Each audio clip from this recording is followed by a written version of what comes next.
A procissão se aproximava. Na escuridão, pude ver que não era algo normal.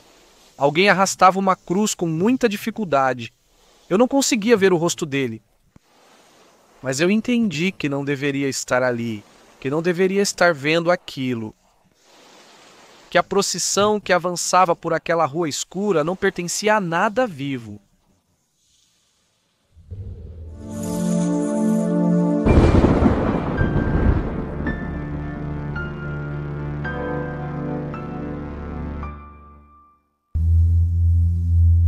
Muito boa noite, comunidade. Sejam bem-vindos e bem-vindas a este episódio. Sentem-se aqui comigo. Encontrem um lugar, acomodem-se onde possam ver bem, pois está prestes a passar a procissão das lendas.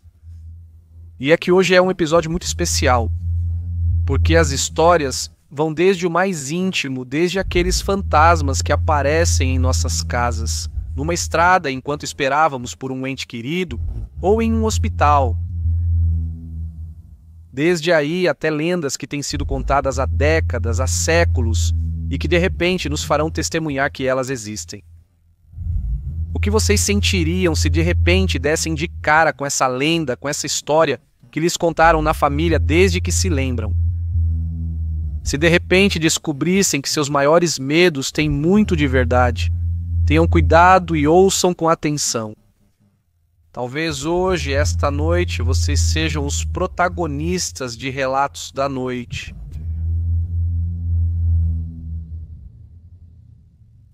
Vou contar para vocês algo que me aconteceu no ano de 2005, quando eu ainda morava em Arroio Negro, uma pequena vila em Calakmul, Campeche, bem perto da fronteira com a Guatemala.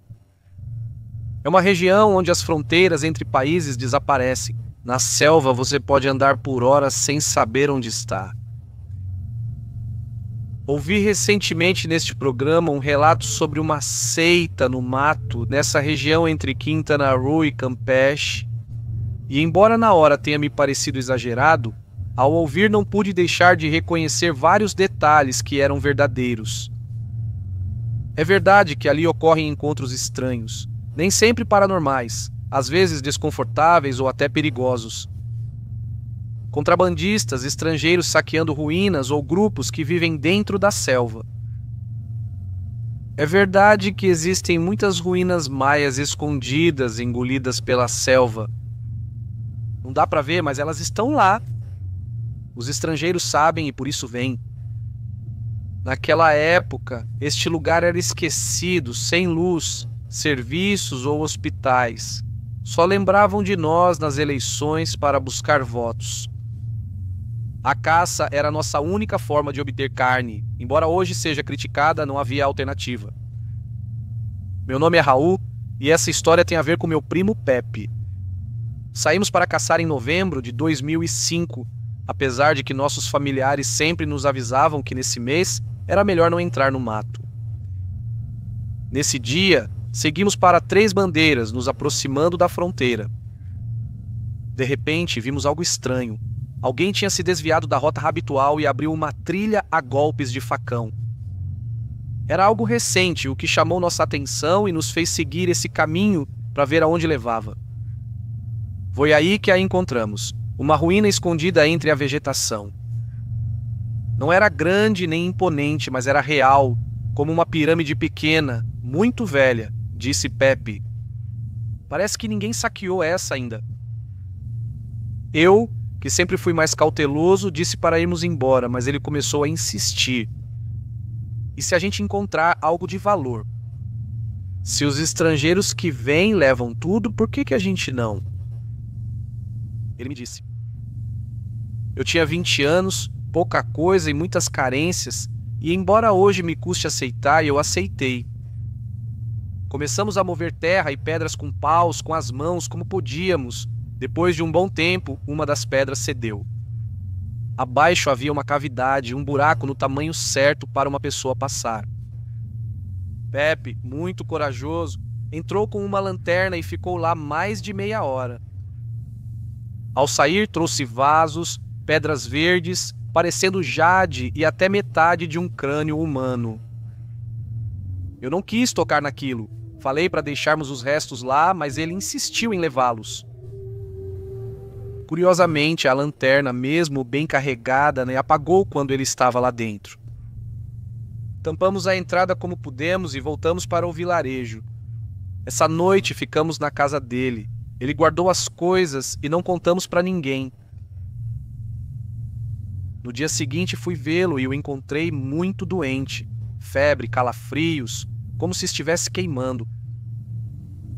Achei que algo o picou na ruína.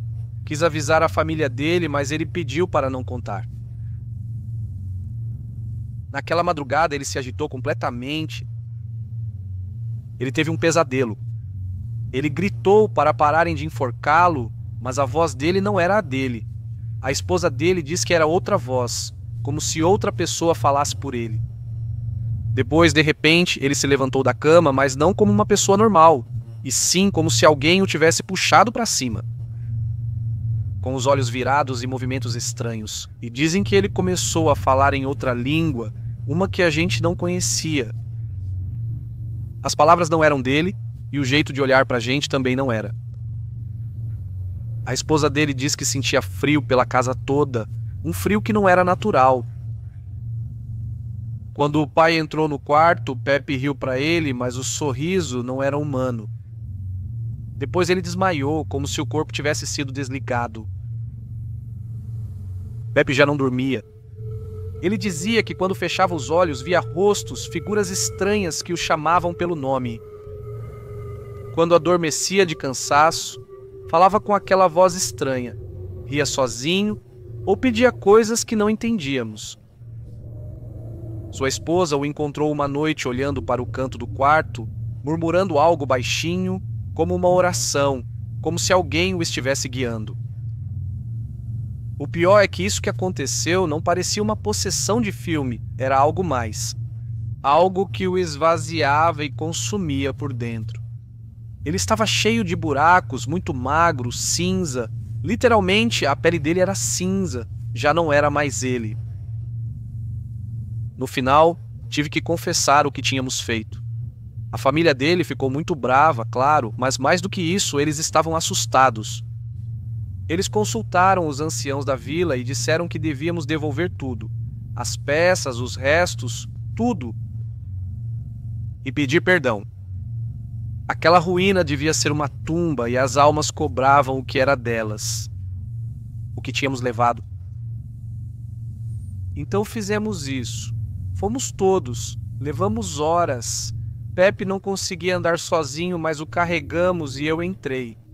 Devolvemos tudo, acendemos uma vela, rezamos e saímos sem olhar para trás. Pepe nunca mais foi o mesmo. Anos se passaram.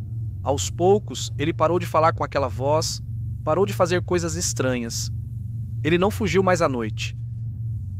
Ele não atacava mais animais nem falava de maneiras estranhas, mas também nunca mais voltou a rir como antes, nem a me olhar como fazia quando éramos crianças. Ele tem um filho, vive tranquilo e está bem, mas é outra pessoa.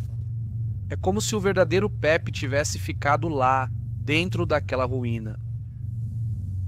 Eu continuo morando aqui, já não entro tão fundo na selva.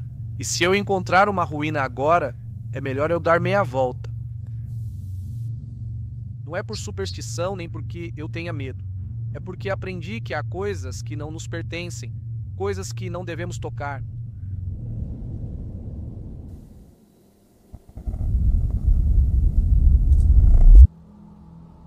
Olá, comunidade do Relatos da Noite. Meu nome é Manuel e sou seguidor do programa há mais de 5 anos.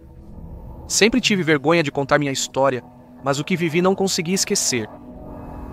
Em 2016, me juntei com minha esposa Belém e logo tivemos a bênção de esperar gêmeas. Ela é uma mulher pequena, mede cerca de 1,54 m e sua gravidez foi muito complicada. Já estávamos namorando há 5 anos quando engravidamos. E desde antes ela me dizia que via coisas. Aparecidos, sombras, pessoas que já partiram. Ela dizia isso tanto na casa dela quanto na minha. Como você, Uriel, achei que era imaginação ou que ela queria me impressionar. Mas depois do que vivi no 1º de novembro daquele ano, não duvido mais de nada do que ela me contou. Nesse dia, saímos fantasiados para pedir doces. É como os doces que dão no Halloween nos Estados Unidos, mas no México fazemos isso nesse dia. Belém ama essa data, né, sua favorita. Na verdade, uma vez ela me disse: se algum dia eu tiver um filho, adoraria que ele nascesse em novembro. Faltavam 2 meses para ela dar à luz, mas como disse, a gravidez era de alto risco. Os médicos recomendaram repouso absoluto para ela. Mas Belém não é de ficar parada. Sempre foi trabalhadora, batalhadora. Eu trabalhava com meu avô em uma taqueria. Ganhava apenas 50 pesos por dia, mas ela nunca me cobrou nada. Nesse dia, saímos para distribuir doces. Meia hora depois, ela começou a esfregar a barriga, dizendo que as meninas estavam se encaixando mal. Depois, notamos um pequeno sangramento. Para vocês terem uma ideia, o corpo dela, sempre magro, havia crescido 5 ou 6 vezes. Ela sentia que a pele não aguentava mais. Consulta marcada para 3 de novembro. Algo de rotina. Fomos ao Hospital de La Raza e houve um detalhe estranho. Embora ele já não estudasse mais, o seguro da escola ainda estava ativo. Não entendíamos, mas éramos muito gratos. Como eu não estava indo bem, levávamos pouco mais de 100 pesos, só o suficiente para as passagens. Achei que eles examinariam, voltaríamos e almoçaríamos em casa, mas não aconteceu. Esperei horas e fiquei desesperado. Fui ao balcão, dei o nome dela e ouvi: Senhor, estamos há mais de 1 hora procurando pelo Senhor. Por conta do nervosismo, eu saía para fumar e sempre chamavam meu nome quando eu não estava. Eu não ouvia eles. Brigaram comigo e explicaram que minha esposa já tinha 4 de dilatação, que as dores de 1º de novembro eram contrações e que estavam preparando ela para a cesariana. Urgente. A pele dela já não aguentava mais e o útero dela estava sendo esmagado. Fiquei lá sem saber o que fazer. Eu estava sem crédito no celular, não podia avisar ninguém. Só fiquei parado esperando. Até que um médico se aproximou de mim. Ele me levou para uma sala pequena e me disse bem direto: Olha, sua esposa e seus bebês estão muito mal. Não podemos salvar os 3. Você precisa decidir quem salvar. Ele me disse isso e me entregou uma folha. Pense bem, vou te deixar sozinho por um momento. O doutor saiu. Havia 2 mesas. Uma com um senhor preenchendo papéis e a outra onde eu estava em pé com a folha. Minhas mãos tremiam. Eu estava prestes a assinar quando ouvi saltos se aproximando. Não levantei o olhar, mas a pessoa parou na minha frente e me perguntou: O senhor é o marido da Belém? Eu disse que sim. Ele me estendeu a mão. Sua mão era macia. Ao vê-la, notei que era muito alta. Talvez pelos saltos vermelhos. Branca, de rosto fino, cabelo cacheado avermelhado e olhos claros. Usava um uniforme branco e um suéter vermelho de tricô. Ela me disse seu nome, Itzel, e depois me falou: Não se preocupe, não é necessário assinar nada. Acabei de terminar de operar sua esposa. Ela e as meninas estão bem. Estão muito fracas, mas estão bem. Sua esposa perdeu muito sangue, o útero dela ficou danificado, mas ela está viva. Uma das bebês nasceu sem sinais vitais, mas após algumas manobras que fiz, ela reagiu. Ela está na unidade de terapia intensiva, mas já está respirando. Eu não sabia se chorava, se ria, se me ajoelhava, só senti gratidão. Minha mãe e minha avó chegaram à noite, contei tudo a elas. Elas insistiram para que eu fosse descansar, mas eu não queria. Eu não queria deixá-las sozinhas, mas elas me convenceram. No dia seguinte, minha avó, dona de uma barraca de roupas, me deu um conjunto bonito para eu levar à doutora que salvou minha família. Voltei ao hospital. Perguntei pela doutora Itzel, ninguém a conhecia. Eu a descrevi em todos os detalhes. No turno da manhã, me disseram que não achavam que ela trabalhava lá. Me recomendaram perguntar à tarde. Voltei à noite e dei a descrição novamente. Uma funcionária só me olhou estranho e disse: "Ai, senhor, que sorte o senhor teve. Porque essa pessoa que o senhor viu, normalmente não salva. Elas levam embora." Não entendi, mas fiquei irritado. Antes de sair, ela me alcançou e disse: "Filho, eu sei que você não entendeu. Essa mulher não era uma pessoa viva. Talvez fosse um anjo. Talvez lá planchada. Mas que foi um milagre para vocês, foi. Então agradeça a Deus." No ano passado, no 8º aniversário das minhas filhas, elas me perguntaram como nasceram. Eu contei a história para elas. Nunca falei disso com Belém. Quando terminei, ela me olhou e disse: "Nenhuma médica me operou. Eu ouvia vozes, via movimento, mas eram médicos e residentes. Embora sim, eu vi uma mulher. Eu vi os saltos vermelhos." Ela tocou minha testa bem quando eu estava prestes a desmaiar. Ela disse: "Não se preocupe, já está quase acabando." Me entregaram uma das meninas, mas ela não respirava. A mulher deu um tapinha nas costas dela e ela chorou. Ninguém mais viu aquela mulher, só nós. Pode ser que essa história pareça exagerada ou inacreditável demais, mas eu estava lá. Eu sei o que vi. Eu sei o que vivi. Um abraço carinhoso para Belém, Naomi e Nicole, protagonistas desse milagre. Elas estão aqui por um motivo. Algo grande as aguarda.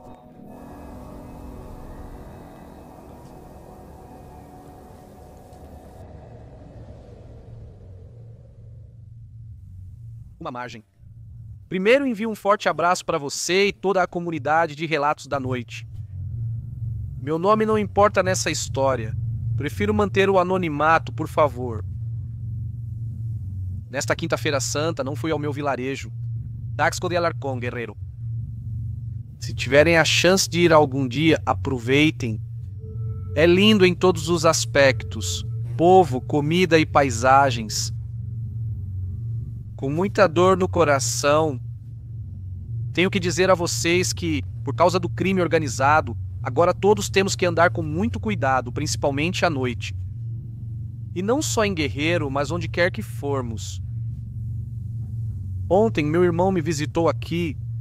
Durante a conversa, falaram sobre a procissão dos Cristos, realizada toda quinta-feira santa em Taxco, a mais longa e pesada da semana.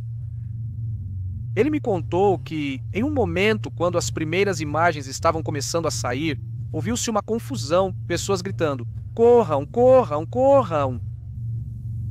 Sem saber o motivo, correram. Por sorte, não passou disso. Em uma barraca de comida, houve vazamento de gás e a dona alertou todos, assustada. Meu irmão me contou isso rindo, porque no final tudo não passou de um susto. Mas eu, comunidade, não conseguia evitar reviver a noite de quinta-feira santa mais assustadora da minha vida. Pode não parecer grave para alguns, mas para mim foi o mais assustador que já vivi. Na verdade, não sei por que não lembrei disso antes. Acho que o cérebro tenta te proteger apagando o pior. Mas enfim, faz uns 12 anos, numa quinta-feira santa, realmente houve uma grande correria. Desde cedo já tinham sinais estranhos. O Cristo do bairro de Guadalupe não quis sair. Ficou muito pesado e não conseguiram tirá-lo. Preciso esclarecer que nessa noite normalmente comparecem umas 80 imagens de Cristos. Além dos penitentes que carregam espinhos de cerca de 40 quilos, há os que se flagelam e arrastam correntes. Vocês podem procurar no YouTube, né? É impressionante a quantidade de pessoas que participam. Mas como eu disse, naquele ano o Cristo de Guadalupe não saiu e o ambiente estava muito, mas muito estranho. Aquela sensação de que algo ruim vai acontecer mesmo sem explicação. Foi a primeira vez que me deixaram ir ao povoado com meu namorado, que chamarei de Pedro. Sempre íamos em família, mas naquele ano me deixaram ir com a condição de nos reencontrarmos no Zócalo e seguir na procissão com o Cristo de Casauetes, minha cidade. Pedro sugeriu irmos à Lagarita para ver a procissão e nos juntar quando Cristo passasse. Estávamos gritando em frente ao ex-convento quando, de repente, todo mundo começou a correr, gritando desesperado: Aí vem! Aí vem! Corram! Foi um estrondo impressionante, como se milhares de touros estivessem descendo do monte. As pessoas começaram a correr sem direção. Houve muitos feridos, imagens quebradas, e isso se repetiu 3 vezes. Não sabíamos o que estava acontecendo, só que era preciso correr. Diziam que pistoleiros procuravam alguém e se misturaram à multidão. Depois, o prefeito afirmou que tudo ocorreu devido à explosão de um transformador. Naquela noite, todos perdemos a razão. Pedro perdeu seu celular e sua carteira. Não soube o que houve com minha bolsa e não consegui falar com minha família. Decidimos caminhar até minha casa. No caminho, vimos barracas caídas, pessoas desmaiadas, crianças chorando, adultos chorando. Não havia táxis nem vans, tudo era um caos. Ao chegar em Guadalupe, batemos em várias portas pedindo telefone, mas ninguém abriu. E eu entendo. Todos estávamos com medo. Uma senhora apareceu na porta de casa e nos deu um pãozinho. Ela me disse para mastigar e jogar no chão, para tirar o susto. Cuidado, jovens, ela disse. Não posso deixar vocês passarem. Que Deus acompanhe vocês. Esta noite não é boa. Subimos até a igreja. As pessoas começaram a dizer que o Cristo de Guadalupe estava chorando. Nunca imaginei ouvir algo assim. Foi tão assustador que seguimos andando sem entrar. Estávamos indo em direção a Casauetes. Dali em diante a cidade estava deserta. Nem cachorros nem gatos na rua. Casas fechadas, luzes apagadas. Um cenário fantasmagórico. Durante uma subida, paramos para descansar. Pedro me disse: Ei, você já viu a freira que está vindo andando? Vamos esperar por ela, quanto mais pessoas, melhor. De longe, eu realmente vi a figura de uma freira a uns 100 metros. Pensamos em esperar por ela, mas de repente, todos os cachorros dos bairros de cima começaram a latir, a uivar de um jeito muito estranho, como se estivessem com medo. Ouviu-se o trotar de um cavalo. Nós encostamos esperando vê-lo passar, mas o cavalo nunca apareceu. Só passou o som, como se descesse pelas escadas. A freira que vimos sumiu. De repente, Pedro me segurou pelo braço. Vamos embora já, falta pouco, ele me disse. Continuamos andando, tremendo de medo, até chegar ao mirante. E lá de novo a vimos, a freira bem perto da gente. O rosto dela era indescritível. Queimada, tinha dentes pretos, parecendo podres. O véu caiu e, ao tocá-lo, ela gritou tão alto que quase nos deixou surdos. Corremos com tudo o que temos, mas não só. Ela vinha atrás, exatamente no mesmo lugar onde a vimos pela primeira vez. Mas não era só ela que vinha. Do mesmo lugar onde a vimos pela primeira vez. Outras 3 figuras vinham correndo igual a ela, rápido, de forma bestial, como se fossem cavalos desenfreados. Eu estava chorando. Pedro me abraçava enquanto rezávamos como podíamos. Cada Ave Maria era mais difícil de pronunciar. Sentíamos que o ar nos faltava, e quando rezamos juntos, os passos começaram a recuar. Ouvimos risadas cada vez mais distantes. Graças a Deus, um fusquinha subia a rua, um carrinho, um Volkswagen. Era um vizinho nosso, ele nos pegou, perguntou por que tínhamos subido a pé, que era perigoso, que deveríamos ter esperado com Cristo. Ele ligou para o meu pai, disse que estava no Zócalo acompanhando a procissão. Ele nos deixou próximo ao centro de saúde de Casauetes, onde esperei minha família. Quando chegaram, abracei-os com a alma em pedaços. Carregava meu irmãozinho no colo. Na sua inocência, ele me disse: "Olha, irmão, ali vêm as freirinhas. Elas querem brincar comigo." Meu sangue gelou. Pedro apertou minhas costas. "Não espera. Se elas vierem, vamos embora já." Quando chegamos em casa, corri para o banheiro para vomitar. Mas o que vomitei não era normal. Era preto, como sangue coagulado. Minha família disse que no dia seguinte iam me curar do susto, pois era necessário. E foi assim. Me empaparam, como dizem. Me enrolaram em um cobertor sob o sol do meio-dia. Eu não conseguia ver nada. Eu estava quase dormindo quando senti que algo subiu em cima de mim. Achei que fosse o Senhor que estava fazendo o trabalho em mim, mas não era. Senti um cheiro nauseante, um cheiro que eu reconheci da noite anterior, de quando vi a freira. Ele falou no meu ouvido: "Juro para vocês que consegui ouvir me dizendo o seguinte: vamos te calar um dia, ouviu?"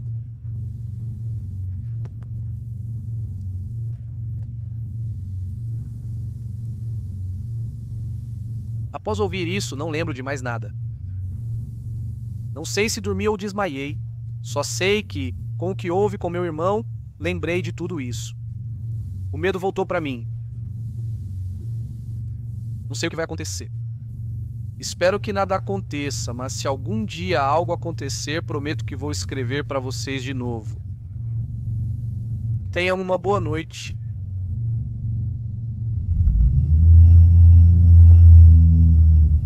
Obrigado por continuarem aqui, por nos acompanharem até este ponto do episódio.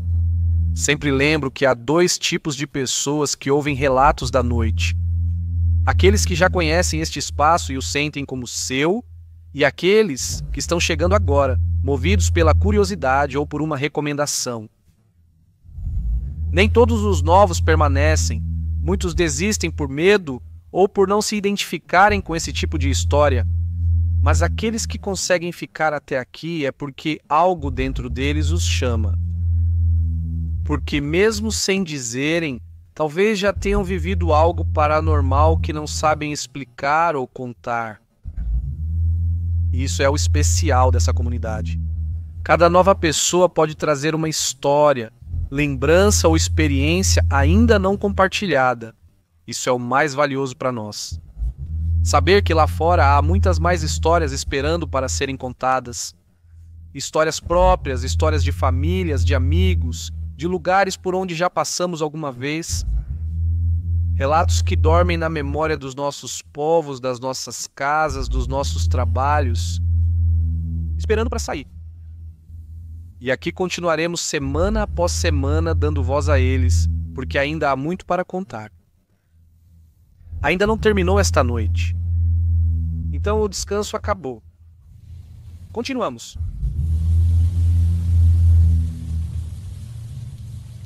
Olá, Uriel e a melhor comunidade de relatos da noite.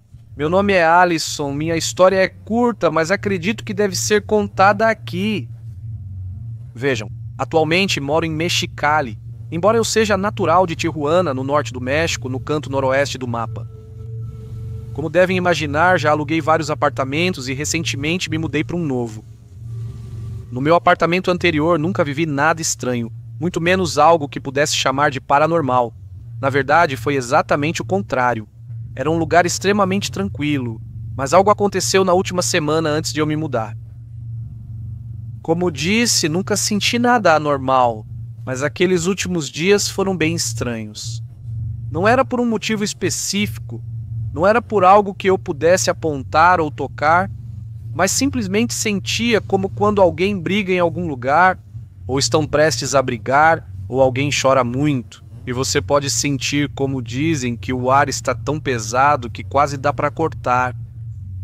Era assim que eu me sentia. Passei a sentir um peso estranho nas costas, como se alguém me observasse. Costumo dormir tarde e naquela noite fui deitar por volta de 00:30.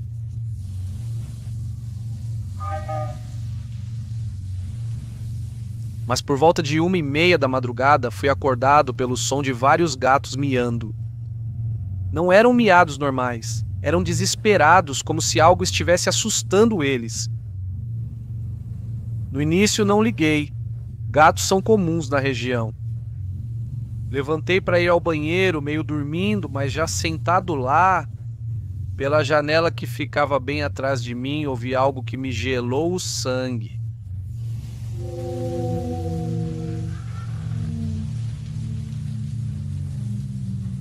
Uma mulher estava chorando, mas não era um choro comum.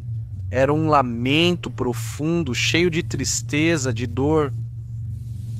Parecia atravessar sua pele. Fiquei sem reação. Deixei a luz do banheiro acesa e corri para o quarto. Minha cachorrinha já estava acordada e me esperava tremendo, com os pelinhos arrepiados, olhando fixamente para a porta.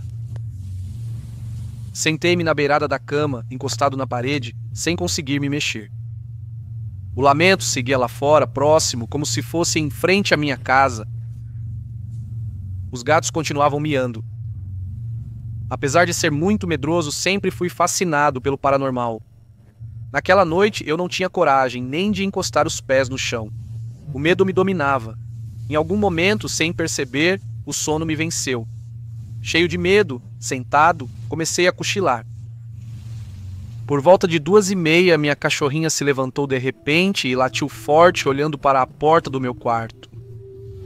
Acredito que os animais enxergam o que não vemos. Estava muito frio no quarto e tinha algo mais. Não sei como vou explicar, mas estava cheio de uma tristeza inexplicável. Uma tristeza que eu podia sentir muito profundamente em mim. Eu tinha uma sensação estranha. Não era ansiedade, essa eu reconheço. Era uma certeza absoluta de que algo ruim estava prestes a acontecer. Os lamentos foram se afastando e agora, já mais cansado, consegui voltar a dormir. No fundo, embora eu tivesse até vergonha de pensar nisso, aceitar e muito mais dizer em voz alta, eu sabia que o que ouvi é o que aqui no México chamamos de a chorona. Também entendi, desde aquele momento, que era um mau presságio, e eu não estava enganado. 2 dias depois, tive um grave acidente de carro. Nunca tinha me acontecido algo assim. Sempre fui muito cuidadoso ao dirigir, mas naquele dia, do nada, enquanto eu estava parado em um semáforo, alguém bateu em cheio em mim. Apesar do impacto ter sido forte, felizmente estou bem. E é que, de certa forma, eu estava pronta, esperando que algo assim acontecesse. Eu sempre olhava para todos os lados, até mesmo ali, quando nem estava em movimento. Talvez por isso consegui me ajeitar. Apertei o corpo para minimizar o impacto, diferente do que todos dizem. Principalmente ao ver meu carro. Então essa é a minha história, comunidade. Se não quiserem ver isso como uma história de terror, encarem como uma lição que aprendi e que quero compartilhar com vocês. Se vocês ouvirem ela, a La Llorona, tomem cuidado. Porque ouvi-la é só o começo da história. Porque nada de bom acontece depois de ouvir seu lamento. Obrigado por me ouvirem. Tenham uma ótima noite tranquila.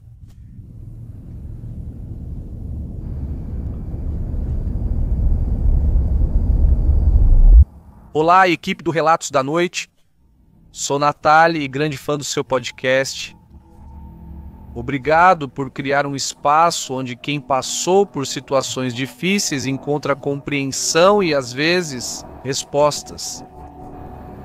Escrevo para contar uma experiência que vivi em novembro do ano passado, justamente em um dos momentos mais vulneráveis e angustiantes da minha vida. Encontraram um cisto no meu ovário e, mesmo sem saber se era maligno, a incerteza me deixava preso em uma mistura de medo e impotência. Minha mente estava cheia de pensamentos sombrios e meu corpo sentia um peso que eu não sabia como enfrentar. Foi então que coisas estranhas começaram a acontecer na minha casa. As paredes ficavam cheias de moscas, umas 30 ou mais de cada vez. Nós as matávamos, mas elas voltavam sempre de novo. Talvez fosse uma manifestação física do que eu sentia, pois tudo começou enquanto meu corpo lutava. Finalmente fui operado. O cisto acabou sendo maligno, mas por sorte, a cirurgia foi suficiente para eu ficar bem. Mesmo assim, eu continuava fraco, em recuperação, processando tudo. 15 dias após a cirurgia, recebi uma ligação de Tijuana. Uma das irmãs mais velhas da minha mãe, minha tia, tinha sido diagnosticada com câncer terminal. Ela já tinha sido desenganada pelos médicos. Minha mãe viajou 2 dias depois para se despedir, enquanto Mário ficou comigo para cuidar de mim. Naquela noite chovia. Era uma chuva constante, suave, mas persistente. Por volta das 9, ouvi batidas no portão. A batida era familiar, parecia que eu sabia quem era. Perguntei ao Mário, mas ele disse que não ouviu. Ignoramos, talvez esperando outra batida para ter certeza de que havia alguém lá fora. Assistimos algo na televisão e logo pegamos no sono, talvez pelo cansaço ou pelo peso emocional do momento. Adormeci cedo, mas devia ser por volta das 11, quando...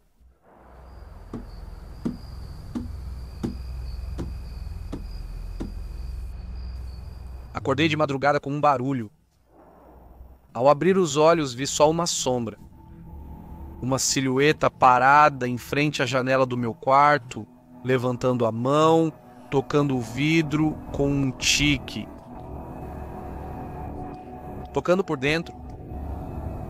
Sonolenta, achei que eu estava vendo errado, que era só o Mário. Até que eu vi claramente ele dando descarga no banheiro. Vi que a luz da sala estava acesa. Olhei rápido para ele, depois de novo para a janela, mas a sombra já não estava mais lá. Não consegui reagir. Um sono tão pesado me invadiu que eu nem consegui contar para Mário o que tinha acabado de ver. No sonho, eu estava deitada e alguém fingindo ser o Mário estava sobre mim como se quisesse me beijar. Não vi o rosto dele, mas vi os braços. Eram finos, enrugados e muito escuros, como uma pele de outro mundo. Algo dentro de mim sabia que não era ele, que aquilo não era ele. Horas depois, acordei confuso, me perguntando se tudo aquilo tinha sido um sonho ou não. Verifiquei meu celular. Tinha uma mensagem da minha mãe. Minha tia tinha falecido na noite anterior, exatamente às 11. Não consegui esquecer aquela noite. Alguns me disseram que era um súcubo, outros que era a morte me avisando, e outros ainda acreditam que, pelo estado emocional em que eu estava, consegui perceber algo que não pertence a este plano. Seja o que for, aquela noite ficou marcada na minha memória como uma das mais estranhas e sombrias que já vivi. Obrigado por me ouvir, por oferecer este espaço e por nos permitir compartilhar o que não podemos contar em qualquer lugar. Mando um forte abraço para vocês.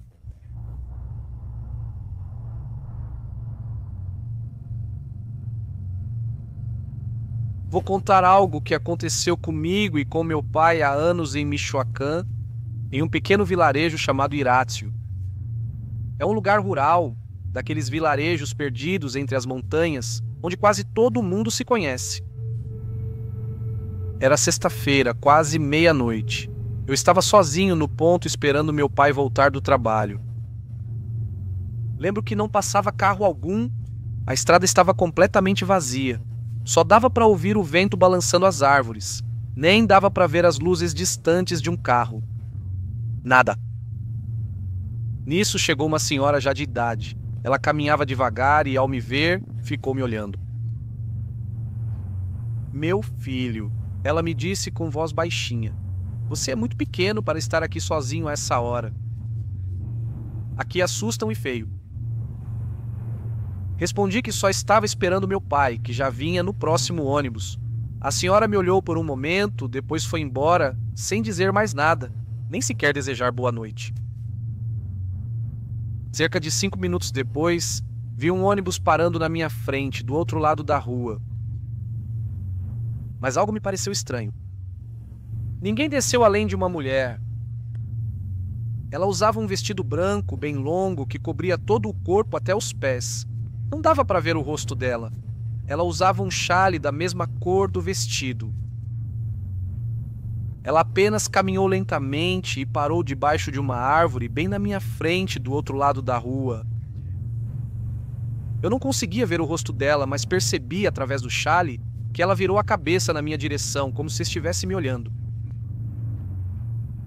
Senti um arrepio. Fiquei com medo, sim, mas tentei ignorá-la. Eu não queria ter me assustado. Por sorte, logo vi as luzes de outro ônibus se aproximando. Desta vez era realmente o do meu pai, que desceu ali com outros passageiros. Quando o vi, fiquei aliviado.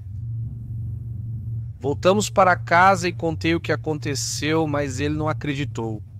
Ele me disse que provavelmente era alguma senhora que estava indo visitar alguém por ali, e eu preferi não insistir. Caminhávamos por uma rua deserta perto da minha casa, com só um poste de luz aceso ao fundo. Prestei atenção. Debaixo daquela luz estava uma figura que reconheci, a mesma senhora de branco. Parecia que ela estava olhando para nós, como se estivesse nos esperando, mas então se virou e continuou andando na mesma direção em que estávamos indo. A senhora ia à frente, como se quisesse mostrar o caminho. Caminhávamos atrás dela. Ela ia tão devagar que logo a alcançamos, ficando a apenas alguns metros de distância. Mas ela fazia algo muito estranho. Senti meu corpo gelado, como se estivesse muito frio, mesmo não estando. Meu pai parou de repente, me segurou pelo braço e disse: "Não se mexa, espera, olha. Olha os pés." No início não entendi meu pai, mas depois prestei atenção. Pelo ar, de repente, o vestido se movia. E aí dava para ver que aquela senhora, aquela mulher tão perto da gente, não estava andando. Ela não tinha pés, parecia que nem sequer tinha pernas debaixo do vestido. Juro para vocês, pessoal, que se meu pai não tivesse segurando meu braço, eu teria caído. Senti como se minhas pernas dobrassem. Acho que é assim que sentimos ao quase desmaiar.